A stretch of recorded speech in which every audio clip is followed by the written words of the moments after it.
The group of lenders known as the Troika are back in Greece to discuss the terms of yet another bailout loan. Harsh austerity measures imposed in the country in exchange for previous credits has failed to stabilize the economy. As RT's Peter Oliver reports, this has caused the Troika's credibility to plummet. Their hands on the purse strings of Europe's cash-strapped.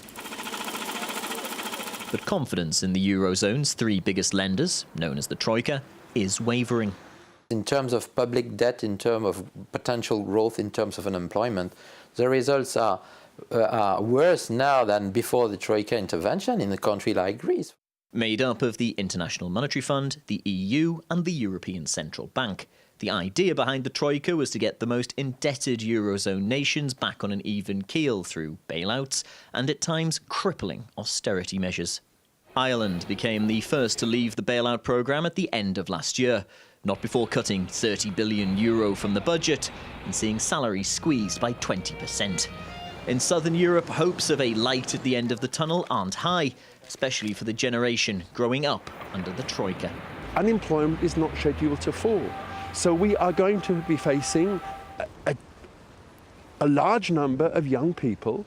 I mean, in countries like Greece or Spain, youth unemployment is over 50%, and these people have little prospect of getting a job and achieving some sort of economic security. This has seen European lawmakers call into question the ability of the Troika to deal with the scale of the crisis and to attack its methods. The Troika acts like a governor and visits its colonies in the south of Europe and tells them what to do. The measures they come up with are not always very effective. The credibility of its economic forecasts has caused most unease, particularly concerning Greece, which has received €240 billion in loans so far. In 2011, the Troika predicted economic growth in Greece of 1%. However, the reality was a 7% shrink. Just a one-off, you might think. Then, in 2012, they predicted 2% growth, which ended up as a further 4% downturn. Those running for election to the European Parliament this year say that the current systems in place for trying to deal with the crippling debts in some parts of the Eurozone just aren't working, and that a new solution other than the Troika will have to be found in the next Parliament. With some accusing the Troika of trying to cover up its mistakes.